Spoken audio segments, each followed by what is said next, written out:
తెలుగు రాష్ట్రాల్లో ట్రావెల్స్ బస్సుల వరుస ప్రమాదాలు జరుగుతున్నాయి. హైదరాబాద్లోని ఓఆర్ఆర్ పై ప్రైవేట్ ట్రావెల్స్ బస్ మరొకటి బోల్తా పడింది. 15 మంది ప్రయాణికులతో గుంటూరు వెళ్తున్న న్యూగో ట్రావెల్స్ బస్ అదుపు తప్పింది. ఈ ప్రమాదంలో పలువురికి తీవ్ర గాయాలయ్యాయి. మియాపూర్ నుంచి గుంటూరు వెళ్తూ ఉండగా ఈ ఘటన జరిగింది.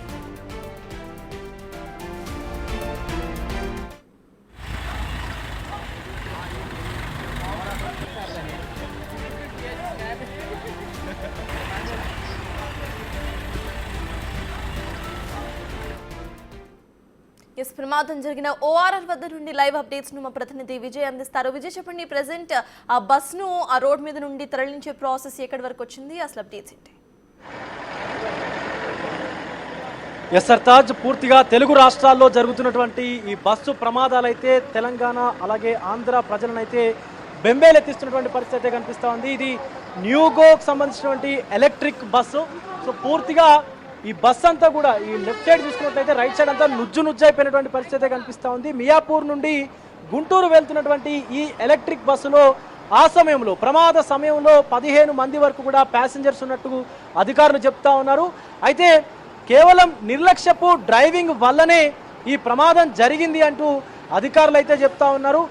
ఏదైతే కర్నూలు ఘటన ఉందో అత్యంత విషాదకరమైనటువంటి ఆ కర్నూలు ఘటన మరవక ముందే మరొక ఘటన కూడా ఇక్కడ హైదరాబాద్లో ఈ ఎలక్ట్రిక్ బస్సు బోల్తప్ అనేటువంటి ఘటన అయితే మనం చూస్తూ ఉన్నాము. సో అంతటి ప్రమాద తీవ్రత లేకున్నా కూడా ఇక్కడ జరిగినటువంటి ఈ ప్రమాదం అనేది ప్రజల్లో ఒక భయాన్ని సృష్టిస్తూ ఉంది. ఎవరైనా సరే బస్సు ఎక్కాలంటే సరే భయపడే విధంగా తెలుగు రాష్ట్రాల్లో ఈ ట్రావెల్స్ బస్సుల ప్రమాదాలు అయితే జరుగుతూ ఉన్నాయని చెప్పొచ్చు. ముఖ్యంగా కేవలం ధనార్జనే లక్ష్యంగా కాసుల కోసం కక్కుర్తిపడి నిర్లక్ష్యంగా వ్యవహరిస్తూ ఎలాంటి కనీసం వాళ్ళకి ఎలాంటి సర్వీస్ లేకున్నా ఎలాంటి స్కిల్ లేకున్నా డ్రైవర్స్ని తీసుకువచ్చి ఇలాంటి ప్రైవేటు ట్రావెల్స్కు సంబంధించినటువంటి బస్సులను డ్రైవింగ్ చేపిస్తూ ఉన్నారు, నడిపిస్తూ ఉన్నారు. తక్కువ జీతానికి పని చేస్తారు అన్నటువంటి ఒకే ఒక కారణంతో ఇలా ఈ డ్రైవింగ్కు సంబంధించినటువంటి అంటే ట్రావెల్స్కు సంబంధించినటువంటి ఓనర్స్ వ్యవహరిస్తూ ఉన్నారు. ముఖ్యంగా ఈ రోజు జరిగినటువంటి ఘటన చూసుకున్నట్లయితే ఓఆర్ఆర్ పై నుండి ఎగ్జిట్ నెంబర్ 11 వద్దకు అంబర్పేట వద్ద ఈ బస్సు టర్న్ తీసుకొని విజయవాడ హైవే ఎక్కాల్సిందిగా ఉంది. కానీ అక్కడ ఇటు వస్తున్నటువంటి ఈ బస్సు 120-130 స్పీడ్ నుంచి ఓఆర్ఆర్ నుండి ఒక్కసారిగా టర్న్ తీసుకునేసరికి ఆ స్పీడ్ కంట్రోల్ అవ్వక ఒకేసారి రేలింగ్ని ఢీకొని పూర్తిగా బస్సు అంతా కూడా కిందకి పడిపోయింది. ఆ కింద పడినటువంటి బస్సులో సుమారుగా 15 మంది వరకు ప్యాసింజర్స్ ఉన్నట్టుగా కూడా అధికారులు చెప్తా ఉన్నారు. అందులో ఇద్దరికి తీవ్ర గాయాలయ్యాయి. పూర్తిగా బస్సుకు సంబంధించినటువంటి మనం వెనక వైపు చూడొచ్చు, దానికి సంబంధించినటువంటి ఎలక్ట్రిక్ బ్యాటరీ ఛార్జింగ్ పాయింట్లు మనకి ఇక్కడ కనిపిస్తూ ఉన్నాయి. ప్రతిదీ కూడా ఇక్కడ మొత్తం అంతా ధ్వంసం అయిపోయినటువంటి పరిస్థితి ఉంది. సో మెయిన్గా ఇక్కడ అసలు పాయింట్ ఏంటంటే ఇది ఎమర్జెన్సీ ఎగ్జిట్ గేట్, కానీ ఇది ఓపెన్ అయితే అవ్వలేదు. అవతల వైపు ఉన్నటువంటి ఎమర్జెన్సీ కిటికీలన్నీ కూడా ఓపెన్ కానటువంటి పరిస్థితి కనిపించింది. కేవలం ఈ 2-3 అద్దాలు పగిలిపోయాయి. అది కూడా బస్సు కిందకి పడిపోవడం వల్ల, అది కూడా 90 డిగ్రీల వాలుతో పడిపోవడం వల్ల కిటికీలు పలిగాయి తప్ప ప్రయాణికులు బయట పడేందుకైతే వేరే అవకాశమే లేకుండా పోయింది. అది కూడా ఈ మెయిన్ విండ్ షీల్డ్ ఏదైతే ఉందో మనకు ముందు వైపు ఉన్నామో మనం బస్సుకి, ఆ మెయిన్ విండ్ షీల్డ్ పగిలిపోవడంతో దాన్ని బయటకు తోసేసి ప్రయాణికులు డ్రైవరు బయటకైతే వచ్చేశారు. సో ఒకవేళ కనుక ఏదైనా అనుకోని ప్రమాదం సంభవించి ఉంటే, అంటే ఇది కనుక డీజిల్ బస్సు లేకపోతే డీజిల్ ఇంజన్ బస్సు కనుక అయ్యి ఉంటే అచ్చు ఏదైతే కర్నూలులో జరిగినటువంటి ఘటన ఉందో అలాంటి ఘటనే ఇక్కడ కూడా మనం అందరం కూడా చూసేటువంటి అవకాశం ఉండేది అంటూ కూడా అధికారులు అయితే చెప్తా ఉన్నారు. కేవలం ఎలక్ట్రిక్ బస్సు కావడం వల్ల అది ఇంత ప్రమాద తీవ్రత అనేది కాస్త తగ్గిందంటూ కూడా చెప్తా ఉన్నారు. ముఖ్యంగా ఇద్దరికి తీవ్రంగా గాయాలైతే అయ్యాయి. వారి పరిస్థితి కాస్త విషమంగా కూడా ఉన్నట్లుగా అధికారులు చెప్తా ఉన్నారు. సో అయితే ఈ న్యూగోకు సంబంధించినటువంటి ఎలక్ట్రిక్ బస్ ఇది మియాపూర్ నుండి గుంటూరుకు వెళ్తా ఉంది. అక్కడ గచ్చిబౌలి దగ్గర ఓఆర్ఆర్కు వచ్చినటువంటి బస్సు ఇక్కడ పెద్దంబర్పేట నెంబర్ 11 ఎగ్జిట్ వద్ద దిగి విజయవాడ వైపుగా వెళ్లాల్సి ఉంది. సో ఆ వెళ్ళేటువంటి క్రమంలోనే మనకి ఈ కనిపిస్తున్నటువంటి ఎగ్జిట్ ఏదైతే ఉందో ఆ ఎగ్జిట్ పాయింట్ వద్ద పూర్తిగా బస్సు అదుపు తప్పిపోయి ఆ రేలింగ్ని ఢీకొని పూర్తిగా అయితే కింద పడిపోయింది. కింద పడినటువంటి బస్సులో అప్పటికే 15 మంది వరకు కూడా ప్యాసింజర్స్ ఉన్నారంటూ అధికారులు చెప్తా ఉన్నారు. కొంతమందిని ఈ నేషనల్ హైవేకి సంబంధించినటువంటి ఏదైతే అంబులెన్స్ సర్వీస్ ఉంటుందో ఆ అంబులెన్స్ సర్వీస్ ద్వారా పక్కనే ఉన్నటువంటి స్థానికంగా ఉన్నటువంటి హయత్ నగర్ అలాగే ఎల్బీ నగర్కు సంబంధించినటువంటి ఆసుపత్రులకు తరలించినట్టుగా చెప్తా ఉన్నారు. మరికొంతమందిని 108 సిబ్బంది వచ్చి ఇక్కడి నుంచి ఆసుపత్రికి కూడా తరలించినట్టుగా అయితే వైద్య సిబ్బంది కూడా చెప్తా ఉన్నారు. మనం చూడొచ్చు పూర్తిగా న్యూగోకి సంబంధించినటువంటి ఎలక్ట్రిక్ బస్సు పూర్తిగా ఏ విధంగా మారిందనేది, దాని సీట్స్ కావచ్చు, కర్టన్స్ కావచ్చు, పైన ఉన్నటువంటి ఆ లైటింగ్ సిస్టమ్ అదంతా కూడా ధ్వంసం అయిపోయింది. అయితే ఇక్కడ కొంత ఆశ్చర్యకరమైనటువంటి విషయం ఏంటంటే రేలింగ్ కనుక లేకపోయి ఉంటే బస్సు ప్రమాద తీవ్రత అనేది ఇంకా కూడా పెరిగి ఉండేదంటూ అధికారులు చెప్తా ఉన్నారు. ఆ రేలింగ్ ఉండడం అనేది కొంత ప్రమాద తీవ్రతను తగ్గించిందని చెప్పాలి. ఒకవేళ కనుక రేలింగ్ లేకపోయి ఉంటే ఓఆర్ఆర్ పైకి వచ్చేటువంటి మార్గం ఏదైతే ఉందో, ఇందాక మనం చూసినటువంటి ఆ విజయవాడ వైపు వెళ్ళేటువంటి ఓఆర్ఆర్ ఎక్కేటువంటి మార్గం ఏదైతే ఉందో అది దానిపైన బస్సు పూర్తిగా బోల్తా పడి ఉండేది. ఒకవేళ కనుక అలా పడి ఉంటే ప్రమాదం ఎంత పెద్ద తీవ్ర స్థాయిలో ఉండేదో కూడా మనం అందరం అర్థం చేసుకోవచ్చు. విజువల్స్లో మనం బస్సును చూస్తూ ఉన్నాము. 2 క్రేన్ల సహాయంతో బస్సును పక్కకు జరిపారు. సుమారు గంట సేపు వరకు కూడా అధికారులు, అటు ఫైర్ సిబ్బంది కావచ్చు, అలాగే హైడ్రా అధికారులు కావచ్చు, పోలీసులు కావచ్చు, సో వీళ్ళందరూ కూడా తీవ్రంగా శ్రమించి సుమారు గంట సేపు వరకు కూడా శ్రమించి బస్సుని పక్కకైతే తీసుకొచ్చారు. ఇటు టోల్ ప్లాజా వద్దకు కూడా, ఓఆర్ఆర్ టోల్ ప్లాజా వద్దకు కూడా బస్సుని అయితే తీసుకొస్తా ఉన్నారు. అయితే ఈ ఎలక్ట్రిక్ బస్ అనేది కంట్రోల్ తప్పిపోవడానికి కారణాలు ఏంటనేది కూడా అధికారులు అయితే విచారణ చేపడతా ఉన్నారు, దర్యాప్తు కూడా చేస్తూ ఉన్నారు. ముఖ్యంగా డ్రైవర్ ఏమైనా ఆల్కహాల్ తీసుకున్నాడా, ఆ సమయంలో నిజంగానే తాగి ఉన్నాడా అని చెప్పేసి కూడా ట్రాఫిక్ పోలీసులు సంఘటన జరిగినటువంటి తరువాత డ్రైవర్ని చెక్ చేయగా, ఆ ఆల్కహాల్ టెస్ట్ చేయగా, డ్రంక్ అండ్ డ్రైవ్ టెస్ట్ చేయగా ఆ టెస్ట్లో డ్రైవర్ మత్తు తీసుకోలేదు అంటూ కూడా నెగిటివిటీ వచ్చినట్టుగా కూడా పోలీసులు అయితే చెప్తా ఉన్నారు. కానీ కేవలం ఇది నిర్లక్ష్యపు డ్రైవింగ్ వల్ల మాత్రమే ఈ ప్రమాదం జరిగినట్టుగా అయితే తెలుస్తూ ఉంది. దీనికి సంబంధించి ఆ బస్సు అవశేషాలన్నీ కూడా చూస్తూ ఉన్నాం మనం. పూర్తిగా ఎక్కడికక్కడ ధ్వంసం అయిపోయింది. ఒకవేళ ఇంకా అంటే తక్కువ స్పీడ్లో ఉన్నాడు కాబట్టి అది కంట్రోల్ చేసుకోగలిగాడు, పడిపోయింది. ఒకవేళ కనుక ఇంకా ఎక్కువ స్పీడ్ 140, 150 స్పీడ్ ఉంటే కనుక బస్సు పూర్తిగా రోడ్డు మీదకి వచ్చేసేది, ఏ ఒక్కరి ప్రాణం కూడా ఉండేది కాదంటూ అధికారులు చెప్తా ఉన్నారు. కేవలం టర్న్ తీసుకునేటువంటి సమయంలోనే 60, 70, 80 స్పీడ్ ఉంటే వెహికల్ ఎలా కంట్రోల్ అవుతుంది? అది కూడా మనం చూస్తూ ఉంటాం. 2 వీలర్సే కనీసం 30, 40 స్పీడ్లో టర్న్ చేయాలంటే అతి కష్టమైనటువంటి పని. కానీ ఇక్కడ ఇంత పెద్ద బస్సుని 60, 70, 80 స్పీడ్లో టర్న్ చేస్తే అది కంట్రోల్ ఎలా ఉంటుంది, దాని ఆ ఫ్రాక్షన్ ఎలా ఉంటుంది అనేది కూడా ఆ డ్రైవర్కి కనీసం అవగాహన లేదు. ట్రాక్షన్ ఆఫ్ కంట్రోల్ తప్పిపోయి పూర్తిగా బస్ అంతా కూడా రోడ్డు మీద పడిపోయింది. అంటే రివర్స్ అయిపోయి 90 డిగ్రీస్ యాంగిల్లో పడిపోయిందంటే అర్థం చేసుకోవచ్చు ఎంత నిర్లక్ష్యపు డ్రైవింగ్ ఆ డ్రైవర్ చేశాడు అనే దానికి ఇదొక నిదర్శనంగా చెప్పుకోవచ్చు.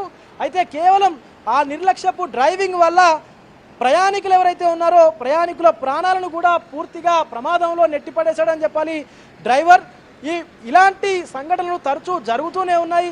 అధికారులు చర్యలు తీసుకుంటూనే ఉన్నారు, ఈవెన్ చెకింగ్స్ చేస్తూ ఉన్నారు. ఈరోజు ఉదయం కూడా హైదరాబాద్ అంతటా అనేక ప్రైవేటు ట్రావెల్స్కి సంబంధించినటువంటి బస్సుల పైన చెకింగ్స్ చేశారు. అలాగే కొన్నిటి మీద రైడ్స్ చేశారు. ఫిట్నెస్ లేనటువంటి బస్సులు ఏవైతే ఉన్నాయో వాటన్నిటిని సీజ్ చేసినటువంటి సందర్భం కూడా కనిపించింది. కానీ ఇట్లాంటి నిర్లక్ష్యపు డ్రైవింగ్ చేస్తున్నటువంటి వారు ఎవరైతే ఉన్నారో వారిపైన పూర్తిగా చర్యలు తీసుకోవాలంటూ కూడా స్థానికులు, అంటే ప్రయాణికులతో పాటు స్థానికంగా ఉన్నటువంటి ప్రజలు కూడా చెప్తా ఉన్నారు. ఎందుకంటే కేవలం ఒక నిర్లక్ష్యపు డ్రైవింగ్ ద్వారా ఆ బస్సులో ఉన్నటువంటి ప్రతి ప్రయాణికుడి ప్రాణాన్ని కూడా ప్రమాదంలో నెట్టినట్లే అవుతుంది.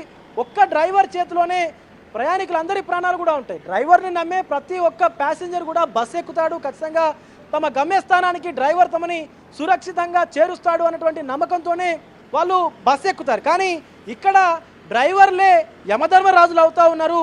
పూర్తిగా ప్రజల ప్రాణాలకు, ప్రయాణికుల ప్రాణాలకు రక్షణ లేకుండా పోతా ఉంది. కేవలం ఒక్క డ్రైవర్ చేసినటువంటి తప్పుకి ప్రయాణికుల అందరి ప్రాణాలు కూడా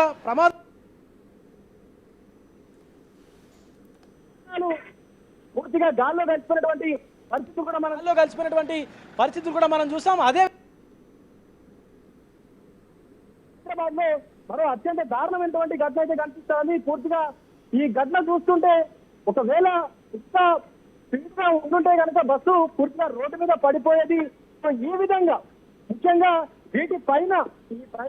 వీటిపైన ఈ ప్రైవేటు ట్రావెల్స్ ఏజెన్సీస్ ఏవైతే ఉన్నాయో, ప్రైవేటు బస్సులు ఏవైతే ఉన్నాయో వాటిపైన ఒక నియంత్రణ అనేది తీసుకురావాలి.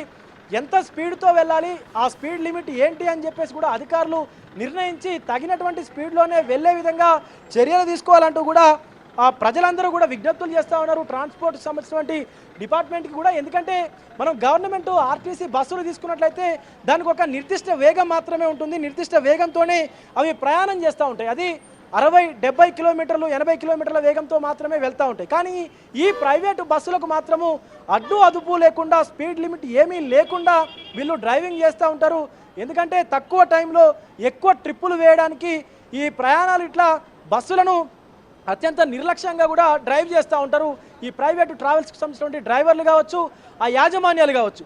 సో ఈ స్పీడ్ లిమిట్ లేకపోవడము, ఈ నిర్లక్ష్యపు డ్రైవింగ్ చేయడము, ఫిట్నెస్ లేనటువంటి బస్సులను తీసుకొచ్చి రోడ్ల మీద తిప్పి ప్రజల ప్రాణాలను, ప్రయాణికుల ప్రాణాలను కూడా బలిగొంటా ఉన్నారు. సో ఇక్కడ ప్రాణాపాయ స్థితి ఎవరికీ లేకపోవడం వల్ల అందరూ కూడా అధికారులు కూడా ఊపిరి పీల్చుకున్నారని చెప్పాలి. ముఖ్యంగా ఇద్దరి పరిస్థితి మాత్రం కాస్త విషమంగా ఉన్నట్టుగా చెప్తా ఉన్నారు. సో ఒక మహిళ చెయ్యి కూడా పూర్తిగా బస్సు కింద పడి నలిగిపోయినట్టుగా కూడా వైద్య అధికారులు కూడా చెప్తా ఉన్నారు. ఇక్కడ ఉన్నటువంటి స్థానికంగా ప్రయాణికులను బయటికి ఆసుపత్రికి తీసుకెళ్లినటువంటి వైద్య సిబ్బంది కూడా చెప్తా ఉన్నారు. సో దీనిపైన ప్రత్యేకమైనటువంటి దృష్టి సారించాలి. ఈ బస్సులకు సంబంధించినటువంటి అంశం తీసుకున్నట్లయితే ప్రత్యేకమైనటువంటి దృష్టి సారించాలి. అలాగే ఇలాంటి నిర్లక్ష్యపు డ్రైవింగ్ చేసేటువంటి డ్రైవర్లు కావచ్చు, నిర్లక్ష్యంగా వ్యవహరించేటువంటి ట్రావెల్ ఏజెన్సీలు కావచ్చు, బస్సులకు సంబంధించినటువంటి కంపెనీలు కావచ్చు, సో వీటన్నిటిపైన ఖచ్చితంగా చర్యలు తీసుకోవాలంటూ కూడా ప్రజలైతే కోరుతా ఉన్నారు. సో వేమూరి కావేరి అనేటువంటి ఒక ట్రావెల్స్ సంబంధించినటువంటి ఘటన మనం మరొక ముందే మరొక కంపెనీకి సంబంధించినటువంటి న్యూగో ఎలక్ట్రిక్ బస్సు కంపెనీకి సంబంధించినటువంటి మరొక బస్సు కూడా హైదరాబాద్లో అయితే బోల్తా పడింది. దృశ్యాల్లో చూస్తూ ఉన్నాము. 2 క్రెయిన్లు సుమారుగా గంటన్నర సమయం వెచ్చించి కేవలం 100 మీటర్లు బస్సును తీసుకురావడానికి ఎంత శ్రమించాల్సి వచ్చిందో కూడా చూస్తూ ఉన్నాం. ఒకవేళ కనుక ప్రయాణికులకు ఏదైనా జరుగుంటే పెను ప్రమాదమే చూసేవాళ్ళమంటూ కూడా అధికారులు అయితే చెప్తా ఉన్నారు. Sartaj. Yes, thank you Vijay. మొత్తానికి ORR వద్ద ఇటు మరొక బస్సు ప్రమాదం జరిగింది. మధ్యాహ్నం 12:30 ఈ ప్రమాదం జరిగింది. బస్సు బోల్తా పడిపోయింది. అయితే అసలు ఈ ప్రైవేట్ ట్రావెల్స్ బస్సు యాజమాన్యాలు డ్రైవర్స్ ని ఎలా తీసుకుంటున్నారు, ఎటువంటి టెస్ట్ వాళ్ళకి పెడుతున్నారు అనే దాని మీద ఎప్పటికన్నా అట్లీస్ట్ గవర్నమెంట్ ఇటు అవగాహన తీసుకురావాలి, ప్యాసింజర్స్ లో కానివ్వండి, అండ్ స్ట్రిక్ట్ రూల్స్ తీసుకురావాల్సిన అవసరం ఇప్పుడు కనిపిస్తోంది.